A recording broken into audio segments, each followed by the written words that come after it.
حضرت ابراہیم خواص رحمہ اللہ تعالی صاحب کرامت صوفی و مشہور بزرگ ہے۔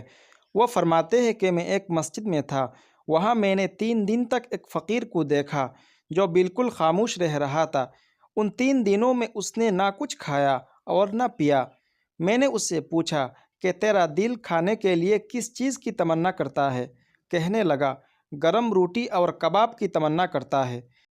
ابراہیم خواص رحمہ اللہ فرماتے ہیں کہ میں وہاں سے نکلا تاکہ اس فقیر کے لیے گرم روٹی اور کباب خرید کر لاؤں، مگر سارا دن کوشش کے باوجود مجھے یہ چیزیں کہیں سے نہ ملے۔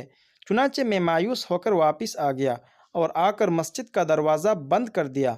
فرماتے ہیں کہ رات کو کسی نے دروازے پر دستک دی۔ میں نے دروازہ کھول کر دیکھا تو ایک شخص گرم روٹی اور کباب ہاتھ میں لیے کھڑا ہے۔ اس نے مجھ سے کہا کہ یہ لو کباب اور روٹی۔ میں نے اس سے پوچھا کہ بھائی یہ چیزیں کیوں لائے ہو؟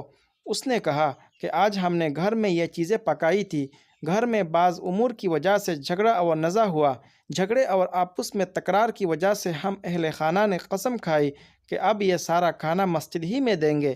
ابراہیم خواص رحمہ اللہ کہتے ہیں کہ میں نے کہا، الہی اذا کنت ترید ان تطعمہ فلم اتعبتنی طولا، یعنی اے اللہ، جب آپ نے اس فقیر کو کھانا کھلانا ہی تھا تو پھر سارا دن مجھے کیوں تھکایا؟